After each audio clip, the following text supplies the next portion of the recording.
Love Gospel Assembly. I was asked to share this month on how I am motivated and inspired to fulfill the Great Commission in spite of the challenges that I face on the field. And the first thing is love. I love the Lord.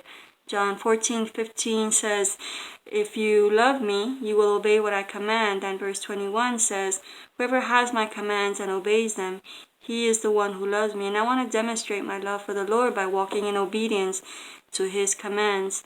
The second thing is that I'm grateful that he saved a sinner like me. When someone does us a kindness, we normally want to repay it in some kind of way. Now, I know that I can't earn my salvation, but I want to live a life of gratitude. I want to live a life that says, thank you, Lord, for saving me. The next thing is that I'm humbled by the price that he paid for me. Some people will pay a lot of money, even exhaust their resources to purchase a work of art or a valuable jewel, but there's no value in and of myself for Christ to have paid the price that he paid for me. And some people will go to bargain stores and buy something at a reduced price and then refurbish it and increase its value. But Christ paid the very highest price that he could pay for me, and I'm humbled by that. And then the next thing is that I believe in the power of the gospel to transform lives because I've experienced it in my own life, and I've seen the power of God at work in the lives of others.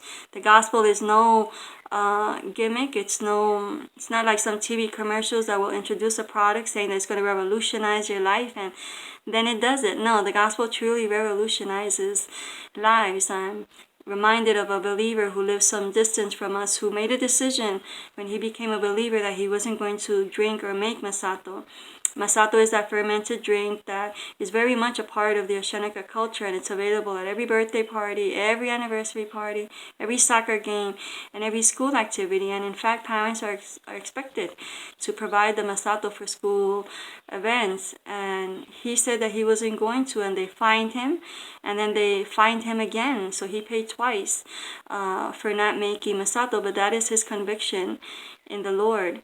And then the next thing is that we're surrounded by a cloud of witnesses. We know those who have gone on before us, but right now, right here, we're surrounded by witnesses on either side of us who are also running their race in spite of the challenges that they face. My sister-in-law is a marathon runner, and she shivered her way to the finish line at her last marathon, and my brother was at the other end waiting for her, and there were lots of people on the sidelines, but most of those people have not run a marathon, so they don't know the training that's involved and the struggle and the challenge in running those 26.2 miles. But almost everyone in the race that we're in does know. They know what the challenges are, and they're running in spite of them, and that encourages me to remain in my race. A couple of years ago, my team was going through a rough patch, and a couple came alongside of us and counseled us and prayed us through that difficult time. So they're committed to us finishing our race.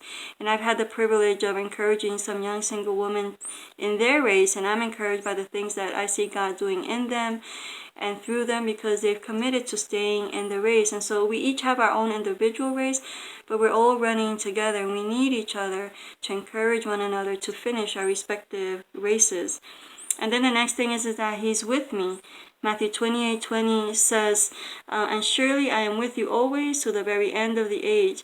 And so Jesus is not just on the sidelines cheering me on, but he's also right beside me in the ups and downs, and he's inside of me, helping me to finish my race. One of my first struggles on the mission fields was an identity crisis. Back home, I was functioning as a daughter, as a sister, as a teacher, as a social worker, as a deacon, and on the field I wasn't functioning in any of those roles, and so I didn't quite know who I was. And I remember that God said to me, you're my daughter. And so I understood that no matter what else changes in my life, what other roles I may no longer be functioning in, that I will always be his daughter. And another time I was going through affection deprivation, and I was sharing this with the Lord as I made my way to Wednesday night prayer service. And at the end of the service, every single person who walked by me gave me a hug. And so it's God meeting me along the way, exactly in the way that I need, that helps me to stay in the race. And then the last thing is that I keep the end in sight. I like to run, and one of the things that I do when I start a run is that I visualize my finish line, and I keep that in mind, especially when I'm out of breath or I'm achy and I want to give up. And so Jesus is right there with me, and I think it's important to acknowledge and address and process any difficulties and challenges that we have along the way, but to stay in the race. And I imagine Jesus as at the end of my finish line, the way that I imagine that some parents, when they have a child that is learning how to walk and they're encouraging them to walk, and they bend down and they extend their hands, they say, come on, come on, you can do it. And that child takes those first few steps and just falls into their parents' arms. And I imagine me falling into Jesus' arms at the end of my race, and such joy on his face and such joy in my heart that finally I've made it home, to see the face of the one who has seen me and known me all along, and to see God and to be in heaven forever. I think I'd just be overwhelmed with joy. That's the thing that I look forward to. And so these are the things and these are the people that keep me walking in obedience to the Lord and fulfilling the Great Commission in spite of all of the challenges. God bless you. Thank you for joining us in this week's Nuggets of Hope. We hope you continue to join us, and we hope that you are blessed by each teaching. You can join us on Instagram, Facebook, or YouTube. God bless you.